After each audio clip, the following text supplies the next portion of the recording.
Hello, everyone, and welcome to Let's Talk About Brand. I do this show every single Friday at 12 noon Eastern or 5 p.m. British time, as is very relevant today, talking all about different elements of branding with my very smart friends. And today I have a treat. Today I have Rob and Kennedy. I love Rob and Kennedy, and they have a very interesting background. They didn't start out as marketers, they started out as performers, and then they realized that a lot of the things that they were using on stage and in their acts, it all really came down to psychology, and that can so easily be applied to marketing. So now they are the email marketing heroes. You're going to hear all about that in just a moment. I want to talk a little bit about today's giveaway. I of course have a giveaway every week during my Tuesday chat about brand on Twitter, and during this show on Fridays, live viewers only. Sorry, replay viewers, we love you. In fact, type replay in the comments if you're watching the replay. We love you, but you got to be in it live to win the giveaway. And this week's giveaway is my lovely Let's Talk About Brand mug that I use every week with my name on the back. And you can win that, live viewers, by typing #mug in the comments. All right, so without any further ado, I'm going to bring on the fabulous email marketing heroes, Rob and Kennedy, and we're going to talk all about the psychology of branding. So here they come. Yay!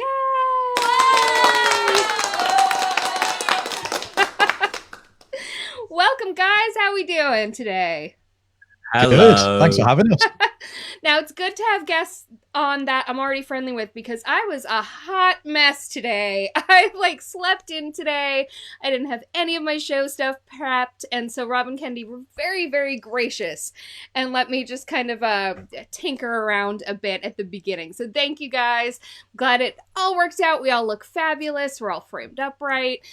Dewey says hello from the future, but you're not their future. You're in the same time as them, Dewey, right? Dewey's over in Wales. But yeah, so let's get started by hearing a little bit about your backgrounds, because you didn't start out as marketers, of course. You started out, and in fact still are, performers. So I think we'll go in order. Let's start with just a quick snippet. Rob, why don't you tell us a little bit about your background here? Yeah, sure. So I'm actually a stage hypnotist for the past 18 years or so. I've been lucky enough to travel almost all over the world and perform my show. So I hypnotize people on stage, make them do crazy things, and then send them back to the audience. And we all have a lovely time doing all of that. And met Kennedy at a magician's convention. It's literally the coolest place on earth. It's like a real life Hogwarts. There's castles and people with beards and all sorts. And we became friends and embarked on this world of an entertainment business. Because let's face it, being an entertainer is actually a business. You don't just stick an ad in the yellow pages and then wait for the phone to ring. You have to learn about branding and positioning and pricing and all of that cool stuff.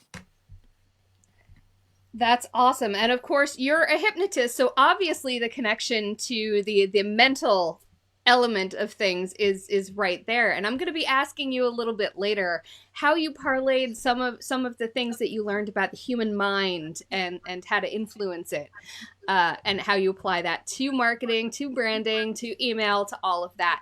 But for now, let's hop over to Kennedy. Kennedy, tell us about your background.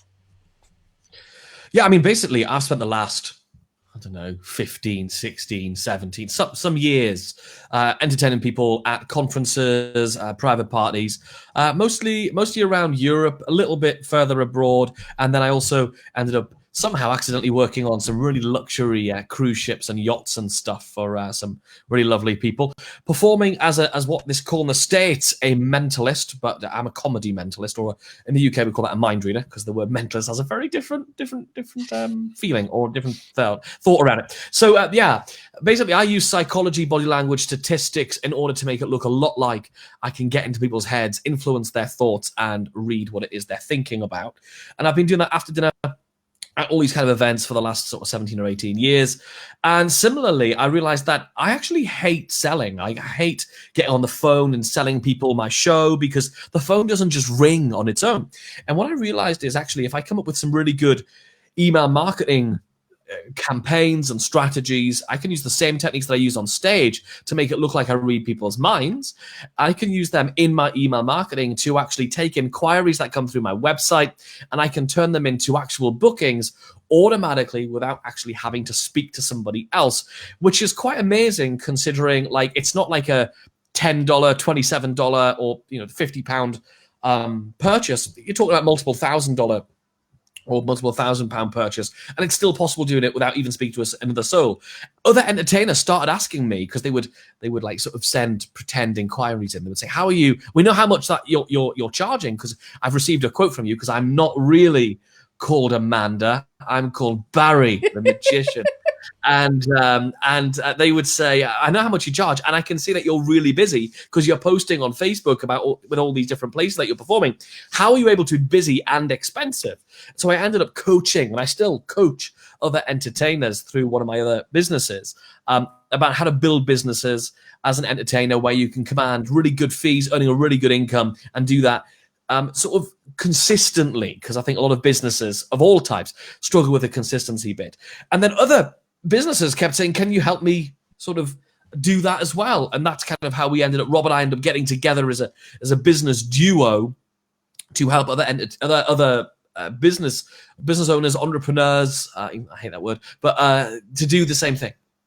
So, of course, a lot of that was about selling without having to sell quite the same way. And not having to hop on the phone with people, which I certainly understand. I have massive phone anxiety. People wouldn't think it. I seem so like, woo, people. But I'm like, I like people in person or on video. The phone, I don't know what it is. It's just phone anxiety. And selling is the worst. So it's interesting. So you help performers put themselves out there and market themselves.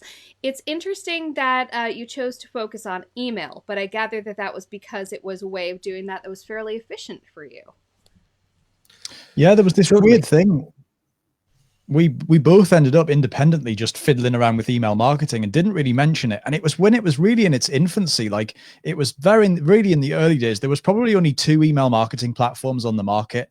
Not everybody even had their own email address at the time. Like that's how long ago we're talking. And we were both in our teens. And one day after a couple of years, we just sort of said to each other, "Oh, I've got this thing called Aweber," which was the email marketing platform we used at the time. And I've started to build like an email list. And now when people inquire, they get added to that list, and now we email them. And so we both noticed actually that's a thing I've been doing as well. So we very quickly said, okay, great, in that case, let's pull notes and see what's working, what kind of campaigns do we need, how often can we follow up, all of that stuff. Yeah, really quickly. I love that. It's something that you were both finding is the most effective thing for yourselves. I just want to take a moment and remind our live viewers that we do have a lovely mug to give away. You can match me. You can rock my name on the back of it. Who wouldn't want that? Does not come with lipstick marks, though. I'm considering manufacturing one that does, but this one doesn't. So, clearly, email marketing is your chosen vehicle, but we're here to talk about branding. So I would love to hear a little bit of insight about how you took what you knew about the human mind, because so much of both of your shows is about ultimately manipulating the human mind. Right? If you're hypnotizing someone, if you're mind reading, it's about using certain kind of, not tricks, but psychological techniques. So I would love to hear about how you used those techniques not only to get your own brands out there as performers and as email marketing heroes, but how you hope others do the same. How does those mental techniques, how do they apply towards getting yourself into people's heads? One of the things we have to remember is it's literally about how much physical space can you take up in someone's head. And what we can do is, one of the things that we need to do with our brand is we need to have as many hooks as possible so that when somebody sees something, there are many different reminders of you, so that they keep getting called back to you. So if you're a really large brand, let's say like a really large recognizable global brand like Coca-Cola, for example, they've run campaigns where they just showed you the lower half of their logo, so you could not read the word Coca-Cola, but you absolutely knew it was them because of the curly font, because of the colors, because it was a red background with a white foreground font color. You knew all of these things.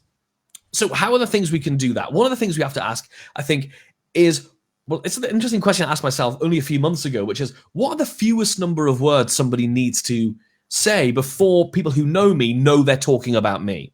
And so if you say email marketing and white spiky hair, it's probably me, right? Or if you say email marketing and mind reader, it's probably me. Or if it's email marketing and hypnotist, it's probably Rob. Or email marketing and bright red hair, it's probably Rob. If you say branding and red hair, it's definitely not Rob. You know, it's definitely Christy. So, so you're very well branded.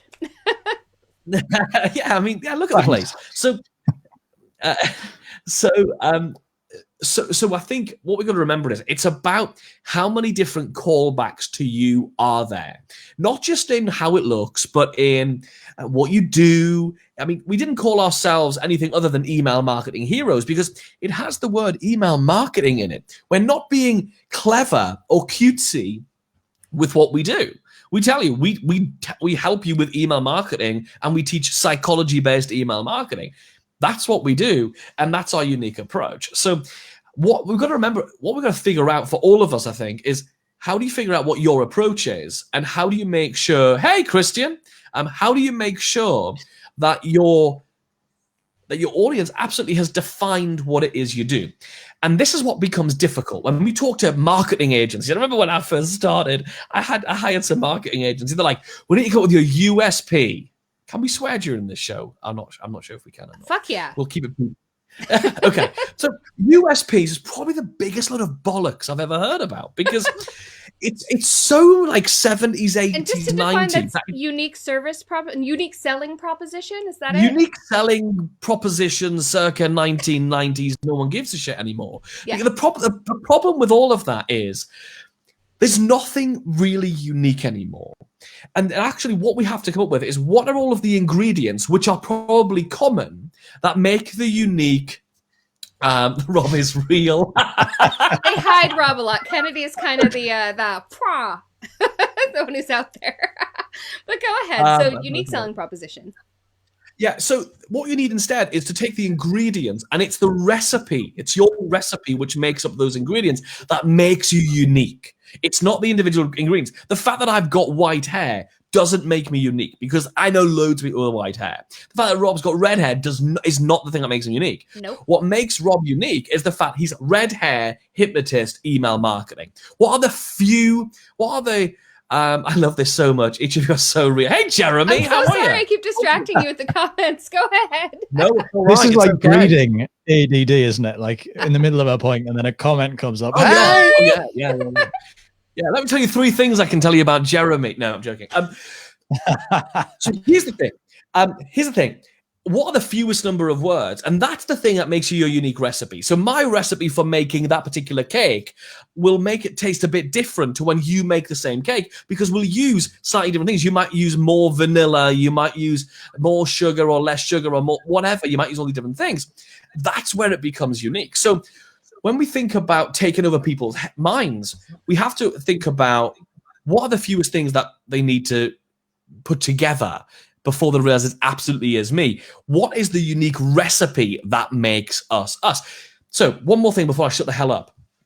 And that is, because we're from a show business background, and we've been on stage all of our lives, everything we do has a showbiz element to it. So we don't have a podcast called Email Marketing the Podcast. We have a podcast called The Email Marketing Show because we want people to know we're from a show business background. Our membership, where we teach email marketing, is called the League of Email Marketing Heroes because that's theatrical and dramatic, and it all looks like FBI and like some kind of crazy movie. I always think of superheroes, so like the League of Extraordinary Gentlemen. It's exactly that. That's exactly where it came from, right? Yeah. So everything is branded around being theatrical, superhero-y, and just understanding what your brand is, and just making sure you haven't overstepped the brand, but at the same time, it's not being bland brand. Nobody wants that. No, nobody wants a bland brand. So Rob, I'd love to hear a bit from you, especially since you come from a hypnosis background, and so much of that is about influence, which ultimately is what branding is. So I'd love to hear from you a bit about how you apply your special sauce and how people can apply that to their branding as well. And I am going to put in... Rob, your special sauce, Rob. Come on. And before we get too distracted, I got another comment from Jeremy. But you guys are blowing his mind, which is fantastic. That is what we are here to do. We're here to specifically blow Jeremy's mind. So Rob, could you blow Jeremy's mind with your special sauce? Yeah, Rob. Blow our minds, man. No pressure. Yeah, absolutely. So, I mean, everything that I do on stage comes down to like a handful of really simple techniques that create this massive thing. So, like, it's funny in my show, like my work is done after like 15 minutes of getting on stage, and everything else from then I'm just faffing about. Like, I'm just thinking, what else can we make people do? Obviously, following the structure of the show we've written, but fundamentally, like all of the hard work and heavy lifting is done in the first 15 minutes or before I get on stage. So, one of the things that hypnosis primarily comes down to is our ability to train people to do what we want them to do. And so from the minute people come into the auditorium, if you come and see my show, there's like a million things going on around you that are all designed to get you into the mindset of knowing that something's going to happen, expecting it to happen, and knowing how to respond when it does. And we do the same thing with every bit of our marketing to make sure that the brand seeps through in everything that we do. So we are constantly... And that's from little things down, like, and you've got this as well. Like every time you introduce yourself or talk about something, you do it in exactly the same way. Every week when you do the show, the opening is going to be the same apart from who the guest is. It's all about getting people completely programmed and comfortable. And programmed, I mean, in the nicest sense, not like brainwashed, but programmed into knowing what's going to happen and what to expect, and the fact that you're in control and they're safe and they're on a good journey and they're on a good path. And then basically from that point on, training them as to what to expect. So one of the things we do as a core part of our brand is we send an email every day, 365 days a year, even on Christmas Day. And we made sales on Christmas Day, believe it or not. Wow. Every single day, 365 days a year, our subscribers get an email from us. Now, the only way we can get away with that, because like we do, every business can email every day if they wanted to, but the only way that you as a business owner can get away with that is if it becomes part of your brand. If it's part of who you are, is that, you know, if somebody joins your email list, they're going to get an email from you every day. That's the only reason that anyone would tune in to watch you go live on social media every day, is if it becomes part of your brand. The reason why everybody tunes in every week to watch this is because it's part of your brand and who you are. So one of the things that we are constantly doing from day one, the minute somebody comes into our world for the first time, is training them to understand how we expect them to behave from this moment forward. So for me on stage, that's a whole bunch of stuff that I do that I can't tell you about because that's secret. But there's a whole bunch of stuff we do in our emails. So the minute somebody joins our list, we want to make sure that we email them and we tell them exactly what they're going to get and exactly what we expect them to do. So our getting to know you sequence, as we call it, which is our 4-part welcome email sequence, it's all designed to further our brand and their connection with us. So in that, we use a whole bunch of our own terminology, something I'm going to come on to in a minute. So like our own frameworks, our own analogies, our own ways of explaining stuff. It's riddled with it inside that welcome sequence, because all we're trying to do is train people to know that when we send you emails, you're going to open them, you're going to click on the links. So all those emails have loads of different things they can click on to engage with us in different ways. And then the other side of that is that we use a lot of our own sort of language stuff, so that like we have our own names for things like the getting to know you sequence and the rock band mentality and a whole bunch of other stuff that we talk about. All of these things are just names we came up with for the things that we do. They don't mean anything particularly. They're just names that we came up with and we like, albeit getting to know you is obviously from the musical The King and I. So that keeps in realms with our theatricality. But what we love to do is make sure we use our own language, because that way, again, it gets under the skin of people. Like we have people now who are in our program, The League. They've come in, they've learned something that we teach. Like they've learned our getting to know you sequence. They've learned something that we call snowball emails. These are words that we came up with because we needed something to call it when we came to teach it. Like we just needed something that we knew what it was internally. And we were like, well, what can we call it so that other people know what that is? And now we have a problem where those people are going into other groups like, you know, technical support groups or whatever, and they're asking questions about stuff, or they're ringing their email marketing platform and saying, hi, I'm trying to write a snowball email, and the person on the phone's going, I don't know what that is. Like, I don't know, because they're not in our world yet. Yeah, exactly. So we're creating a really strong community bond around the brand, which all comes about because they're talking to each other in the same language. They're using the same words that makes outsiders feel like outsiders because they're not in the know. They don't know what these words are or what these things mean. So I think fundamentally, two of the really big things that we took straight out of the stuff that I do on stage and apply to this is put the training wheels on and like train everybody in exactly how you expect and want them to behave, and then use language to make sure that people feel like they're, well, just not feel like, know that they are part of something and feel connected to it every day. You're creating that whole environment around yourselves. It's brilliant. I love it. I just want to remind people, since we only have a few more minutes before the giveaway, that live viewers can type #mug in the comments to win this glorious hunk of ceramic. She's not talking about Kennedy, just so you know. No. Gorgeous hunk of ceramic. Have you been called that before? We're going to be doing that drawing in just a few minutes. I do want to hear a little bit more about psychology, but again, I want to make sure we get to some questions. We have some questions. Anyone who wants to ask questions for us in the comments can go for it. And also we have some questions from my Tuesday chat. So let's see. Emily wants to know some of the key ingredients for a successful first impression. Oh wow, that's a blooming big question. I mean, I think the first thing that people get wrong with a first impression is they don't link it correctly, so there's no context. So one of the things we talk about a lot with email marketing is context, right? So imagine somebody joins your email list and you're on day 4 of a really lovely product launch of your brand new lovely course or your lovely program. And day 4 happens to be the day that is your social proof day, where you're going to tell them about all the lovely things all these customers are saying about your program. And someone just joins your email list that day. And the first email they get from you is, here's 6 things that Sally likes about ABC, the musical. Because you're selling ABC the musical, that's the name of your course, right?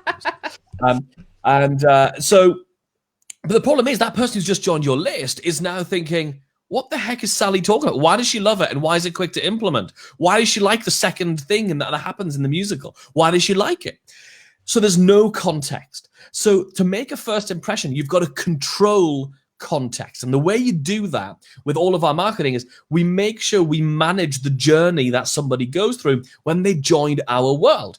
You wouldn't go up to somebody at an event or at Christy, we've met a few times at events and things, and we don't go up with each other and go, and the second thing about that, Christine, is, because you'd be like, what? Weird man? What's happening with you? Whereas if you go to somebody and you make introductions, that's what you do. And people just don't do it with email marketing. That's why what Rob was talking about there was the first thing people need to go through is some kind of getting to know you sequence where you get to know them, they get to know you. And then the second thing they need to do is the second thing we usually teach people to do is this thing, again, it's got a theatrical name because everything's on brand with that whole thing. I love that. And that is, we call it an overture sequence, which is, that's where you create context for what your product is. You introduce the cast and characters. You tell people this is what the product is. This is who it helps. This is how it does that. This is why it's wonderful. So now by the end of that, at the very bare minimum, they know what you're going to be talking about in your everyday emails. So context is the most important thing when it comes to whether it's video communication. Like at the beginning of this session, of these lives every single week, Christine comes on and tells you, this is what I do, this is how often I do it, this is who it's for, and this is why it's great. That creates context. So most marketing really lacks context, which means the people who they can't buy into it, they can't continue watching, they can't keep reading. And a great way, and I've got to tell you about this. We buy like loads of products about email marketing to see what other people are doing. Rob knew it was only a matter of time before I ranted about this. So we bought this course yesterday to see what somebody else was doing, right? And I read this onboarding sequence that somebody had written about, this welcome sequence. And the thing they're teaching is it does something which we should never do in email.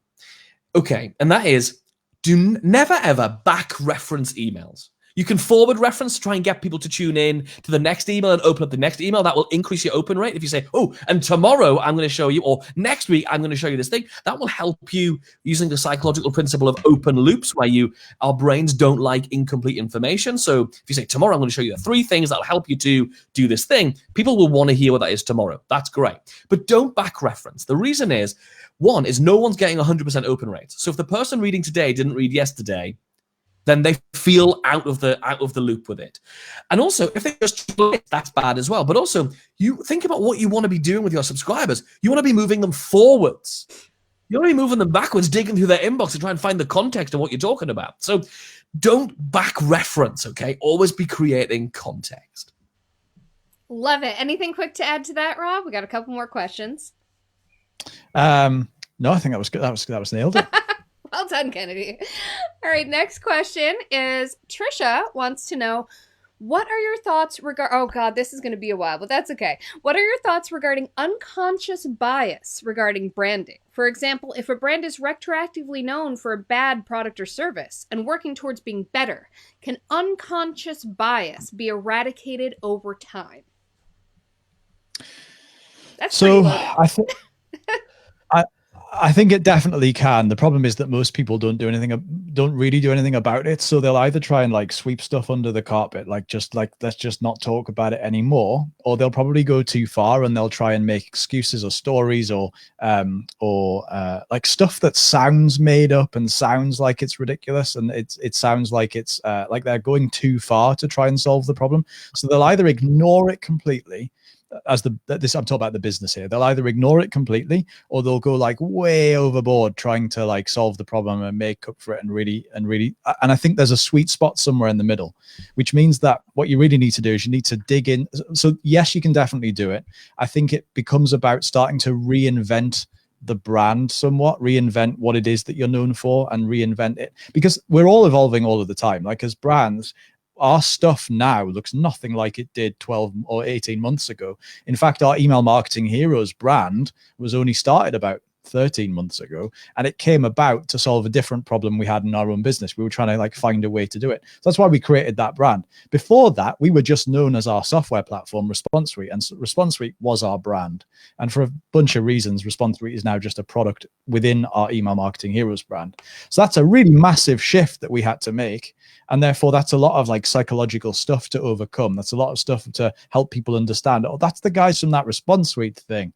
And now I have to understand what this new hierarchy of stuff looks like. So I think it's just about a slow brand reinvention. It's all done through stories. I'm amazed Kennedy hasn't said the word story yet. Stories are like one of the most powerful things that we've got in our arsenal of starting to change people's perceptions of stuff. But yeah, I think functionally, if we start to tell the right stories, that's how we start to overcome that. That's how we start to get over that stuff that people feel like they can't let go of. Love it. And Scott points out that you guys are trying to compete with his hair game. I got to wonder who had it first, though. I think Rob and Kennedy have had the hair going a bit longer. If theirs is actually attached to their heads, Scott. All right. I had red hair before Rihanna. Now, I'm not saying she copied me, but you know. And you probably had it before I did too, but I didn't know you yet until we both had it. True, this is true. So Marianne wants to know couple quick fire questions. First of all, what's your favorite cheese? Red Leicester. I don't eat cheese. All right, so Kennedy's not on the show anymore. Ant or Deck? Deck. For those who don't know, those are well-known British hosts. They're also from Newcastle, which is where we're from. You can't. The thing is, like Rob and I, you can't. One of the things about our brand is we always appear together, and they always appear together. So you can't choose. On our old podcast, which Scott Ayres was a guest on, by the way, on our previous podcast to the Email Marketing Show, we used to finish off with the question, which was, "Who do you like more, Rob or Kennedy?" And we used to force guests to pick, even though most of them didn't even know us. Yeah, we're horrible people. That's pretty funny. Way to not answer. Rob, have you ever hypnotized Kennedy? No, that would feel like some sort of weird wink kinky sex thing. Now Kennedy's going to start clucking like a chicken. And Kennedy, have you ever read Rob's mind? Like a virgin. Sorry. I did that wrong. It's a little. Have I? No. Well, every day. I mean, what's incredible? You have to And as this a sounds partner. yeah, I mean, like literally today, and it's been happening more recently, mate, hasn't it? Where Rob will go, Yeah. I've been thinking about this, and I'm like, get out of my friggin' head. Like, yeah, we are so focused on the same outcomes that we are literally thinking in parallel for a lot of stuff at the minute. Yeah. That's I just a think good our partnership periods have right lined there. up. I do have another live question, but we have run over, so I just want to announce our winner of the Let's Talk About Brand mug is Emily Brzezinski. Woo!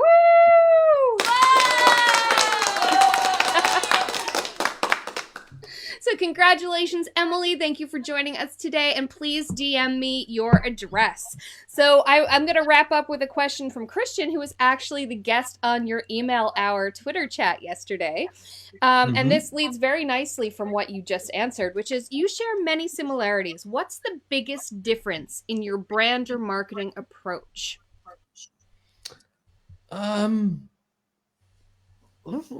don't know. You are different. You're different personalities. You sort of take a different role in the public facing elements of your company. Oh, Patty's here. Hey, Patty. Yeah, I mean Kennedy. So Kennedy's like the really creative one. I've stopped saying I'm not very creative because I've been told that's a limiting belief. It is a limiting Kennedy's belief. like the really out there creative one, and and that's where he enjoys being the most. I prefer like systems and tech, and also Kennedy's like Kennedy brings people in the front door, and then I sell them out the back. Like I do most of our emails day to day, but Kennedy's like the face of the business that brings people in and does a lot of the content marketing stuff. So brand wise, I think Kennedy really. Yeah, Kennedy likes to talk about the creative stuff. I like to talk about the tech stuff. Yes. I love it. All right. Well, thank you so much, guys, for being on. This was incredible. I can't wait till I can hang out with you in real life again. I have my fingers crossed. I have my fingers and toes and everything crossed. I'm twisting myself into all sorts of pretzels for November for Atomicon. That would be really nice to be in Newcastle in November. We'll see if it's safe. Definitely. Thank you so much for being on. Tell everybody where they can find you and why they should. And feel free to make it not just about the email thing, but also if you're performing any of that stuff. Sure. So if you want to hear us talk about email marketing every week in a funny and whimsical way, go to Spotify or wherever the heck you get your podcasts from and search for The Email Marketing Show. I will warn you, it has the most annoying theme tune and jingle that you'll find yourself singing at the most inappropriate times. And off the back of that, if you want to talk about using psychology in your marketing, psychology-led email marketing, we've got a free Facebook group. It's called The Email Marketing Show Community. See how creative I was there? I put the word community on the end of the Email Marketing Show podcast. Whimsical. So you can literally just search for the Email Marketing Show Community on Facebook, and we hang out in there all the time talking about psychology-led email marketing. You can find us on social too, just Rob and Kennedy on Instagram and Twitter. Very nice. Yeah. And I highly recommend everyone does both of those things. These guys are incredible. They'll really up your game. And if you actually join their league, they'll up it even higher. If you would like some money, give them yours. You like that? I'm gonna write a headline now. If you'd like some money, give us yours. Give us yours. Go for it, guys. And just to remind everyone, I do this show every week, and I also have a companion Twitter chat. My Twitter chat on Tuesdays, Chat About Brand, is always on the same topic as my Friday show. So Tuesday, the 23rd, we're going to be talking about brand humanity, making your brand feel a little more human, a little more personal. And we're talking about that because we're going to have the people on who literally copyrighted H2H, human to human. There's business to consumer, there's business to business. Now there's human to human. That's what it's all about. And we're going to have Courtney and Brian Kramer on talking about that next Friday. So make sure to join us. Thank you so much for being here. Bye-bye.